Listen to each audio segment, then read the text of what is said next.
Hi everyone, welcome back to evidyarthi.in. This is Varsha.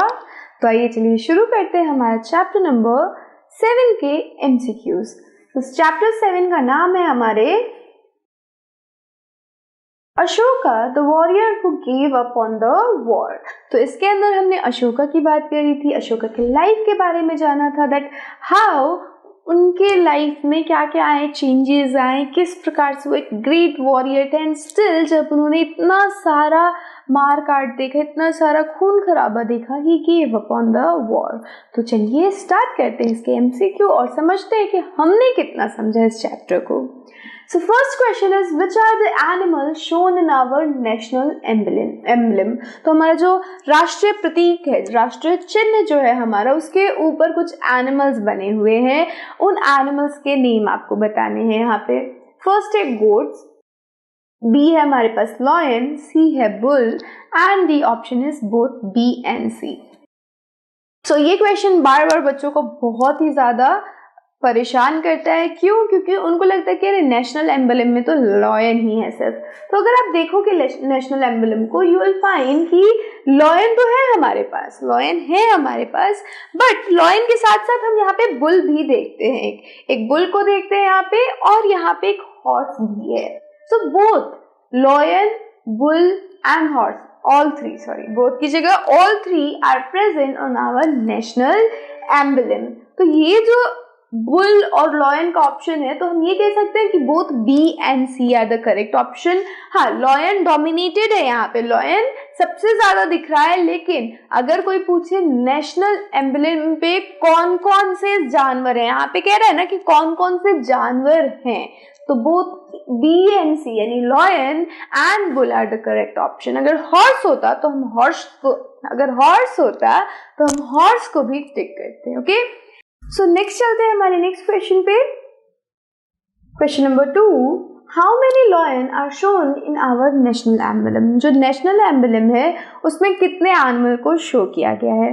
तो ये जो हमारा नेशनल एम्बलम है, it is actually 3D model. 3D model है. और 3D मॉडल में क्या होता है, आप किसी भी साइड से देखोगे आपको पूरी पिक्चर दिखेगी.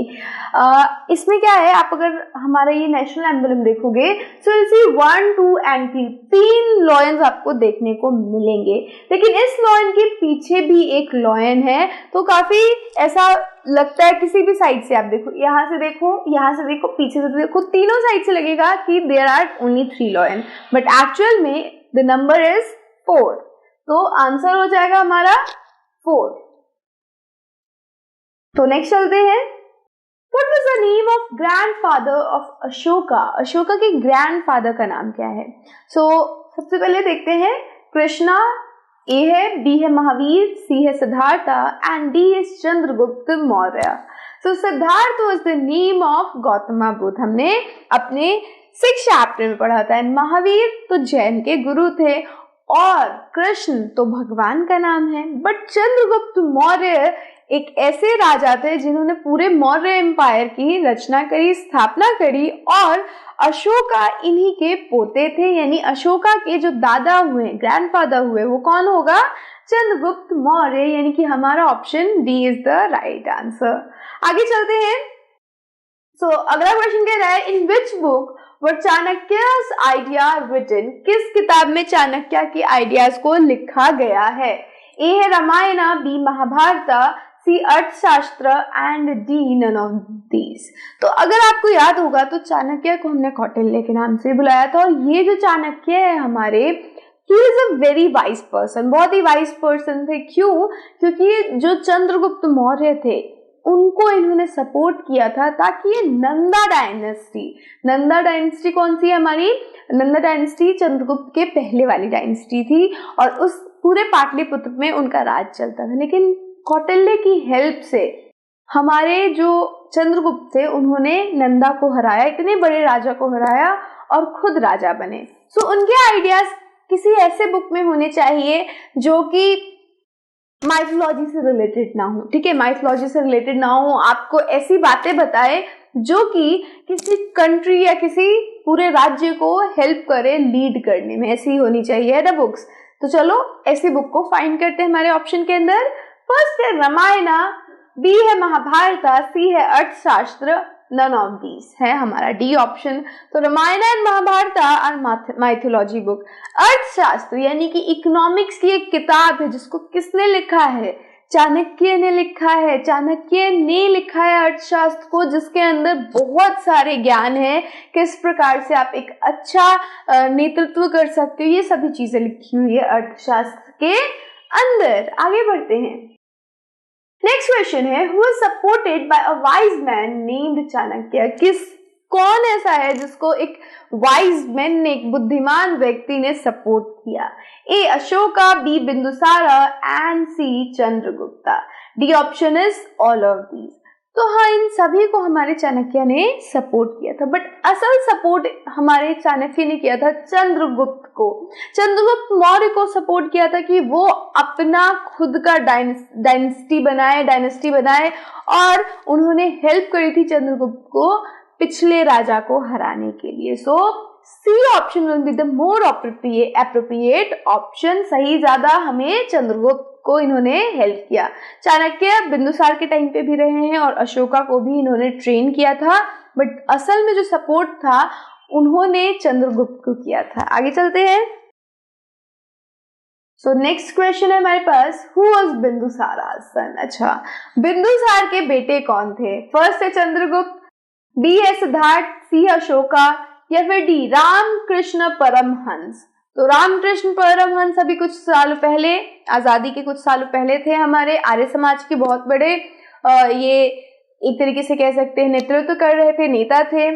अशोका जो हैं वो इनके बेटे थे, और सिद्धार्थ वो तो खुद ही गौतम बुद्ध थे। इनके बर्थ से बहुत सालों पहले इनका डेथ हो चुका था सिद्धार्था का, लेकिन चंद्रगुप्त इनके खुद के पिता थे। तो यहाँ पे क्वेश्चन कह रहा है बिंदुसार का बेटा कौन है? तो Ashoka will be the correct option. Next चलते हैं। From which area was Takshashila and Ujjain ruled. किस एरिया से तक्षशिला और उज्जैन पे रूल चल रहा था, वहां पे किस प्रकार से रूल हो रहा था? तक्षशिला एंड उज्जैन दोनों ही कैपिटल्स है, बट यहाँ पे किसका राज्य चलेगा, कौन सी राजधानी का, कौन से राजा का, कौन से स्थान से यहाँ पे ऑर्डर्स आएंगे? फर्स्ट है पाटलिपुत्र, बी है बिहार, सी है दिल्ली एंड डी है आगरा। तो पाटलिपुत्र जो है वो राजधानी थी हमारे मौर्याज की, और बिहार जो है वो प्रेजेंट डे नाम है स्टेट का, एक पूरा स्टेट है बिहार। वही दिल्ली एक स्टेट है और आगरा एक छोटी सी सिटी है। तो जो पाटलिपुत्र है, it was a city, it was a capital of Mauryas, और वहीं से सारे ऑर्डर्स जनरेट होते थे, और तक्षशिला और उज्जैन को उन सारे ऑर्डर्स को मानना पड़ता था। तो Pataliputra will be the correct option. आगे बढ़ते हैं। In which language were the Ashokan inscription written? जो अशोका के अभिलेख थे वो किस लैंग्वेज में लिखे जा रहे थे, किस भाषा में लिखे जा रहे थे? ए देवनागरी, बी संस्कृत, सी तमिल, या डी ब्राह्मी स्क्रिप्ट। तो यहाँ पे हमसे पूछा जा रहा है कि अशोका के जो इंस्क्रिप्शंस है, अभिलेख है, वो किस लैंग्वेज में लिखे जा रहे हैं। तो हमें क्या लिखनी है? लैंग्वेज नहीं लिखनी है, हमें उसकी लिपि लिखनी है, हमें उसका स्क्रिप्ट लिखना है कि कौन सा वो स्क्रिप्ट था। ठीक है, तो देवनागरी ये भी बहुत मॉडर्न टर्म है, बहुत मॉडर्न हमारा लिपि है, स्क्रिप्ट है। संस्कृत काफी पहले होता था, काफी पहले चलता था, इस पीरियड में भी संस्कृत था, but elite people were using Sanskrit. Tamil south India का लैंग्वेज है, सो अशोका ने उसमें भी नहीं लिखा है अपने स्क्रिप्ट्स को, अपने जितने भी इंस्क्रिप्शन थे। बट ब्राह्मी जो है that was the language, that was the script जिसमें उन्होंने क्या किया, अपने सभी इंस्क्रिप्शंस को लिखवाए, क्योंकि ये उस वक्त का लैंग्वेज था, उस वक्त का स्क्रिप्ट था। और कौन सी भाषा में थी ये पूरी इनकी इंस्क्रिप्शंस? प्राकृतिक लैंग्वेज में ज्यादातर थे। ठीक है, तो अगर कोई स्क्रिप्ट पूछे तो कौन सा स्क्रिप्ट होगा? ब्राह्मी स्क्रिप्ट। और लैंग्वेज पूछे तो प्राकृतिक लैंग्वेज। ओके, नेक्स्ट आगे चलते हैं। What is the meaning of word dhamma? Dhamma का मतलब क्या है? सो ए है एनवायरमेंट, बी है धर्म, सी है बोथ ए एंड बी, और डी है नन ऑफ दीज। तो धम्मा क्या था? धम्मा अशोका ने दिया था, और इसके अंदर सभी धर्मों का निचोड़ था। इसमें क्या कहा था हमारे धर्म में, हमारे इस धम्मा में अशोका ने, दैट किसी भी इंसान के साथ आप बुरी तरीके से बर्ताव ना करो, सभी रिलीजन को रिस्पेक्ट दो, सभी प्राणियों को रिस्पेक्ट दो, जीव हत्या मत करो, और क्या कहा था, सर्वेंट्स और जितने भी आपके गुलाम हैं उनको डिग्निटी के साथ रखो। तो ये सारी चीजें बताई जा रही थी। सो एक तरीके का उन्होंने धर्म देने की कोशिश करी थी, ठीक है, कि ये जो आपका रिलीजन है इसको, मतलब ये जो चीजें हैं उसको रिलीजियसली फॉलो करो। जिस तरीके से आप अपने रिलीजन के सारे नियमों को पालन करते हो, आप इनको भी, इन सूक्तों को भी सूक्त कहेंगे क्योंकि it was very good thing, उन्होंने अच्छी बातें बताई थी। तो ये एक तरीके से उन्होंने धर्म के रूप में दिया था। तो उनका जो वर्ड था धम्मा, उसका लिटरल मीनिंग धर्म ही है। तो B option is the correct option. आगे बढ़ते हैं। How many towers supported the massive wall of Pataliputra? Pataliputra के मैसिव वॉल को, जो उसके आसपास वॉल्स बनी है, उसको कितने पिलर्स सपोर्ट कर रहे हैं? फर्स्ट है 670, सी है 870, ए है 670, बी है 870, सी है 570 एंड डी है 470। तो हमें पता है कि 570 वाज द एग्जैक्ट नंबर जो कि पाटलिपुत्र की दीवार को सपोर्ट कर रही थी। आगे बढ़ते हैं। How many people were killed in the war of Kalinga? Kalinga के वॉर में कितने लोगों की मौत हुई? So more than 20,000, more than 40,000, more than 60,000 या more than 1 lakh? So it was well written. जब हम पढ़ते हैं हमारे कलिंगा वॉर को, तो यहाँ पे लिखा हुआ था कि करीब 1 लाख से भी ज्यादा लोगों की जान चली गई, जिससे ऐसा प्रतीत हो रहा था कि खून की नदियां बह रही हो। और इसको देख के हमारे अशोका हिल गए। उन्होंने देखा कि अरे इतना ज्यादा मैंने तबाही मचा दिया, डिस्ट्रक्शन कर दिया, एंड उसके बाद उन्होंने अपने स्वॉर्ड को त्याग दिया। उन्होंने वहीं पे अपना जो लड़ाई का सामान था छोड़ दिया और कहा आज के बाद मैं लड़ूंगा नहीं। तो मोर than 1 lakh was the number जिसमें लोग मरे थे। आगे देखिए next. Which is the other animal on modern pillar? Okay, other animal यहाँ पे पूछ रहा है, यानी कि लॉयन के अलावा और कौन सा एनिमल है मॉडर्न पिलर के ऊपर? लॉयन लिखा हुआ है, कैट लिखा हुआ है, डॉग और बुल। तो लॉयन तो पहले से ही है, तो अदर, इसीलिए अदर लिख रखा है कि बाकी जो दूसरा एनिमल है वो आपको बताना है।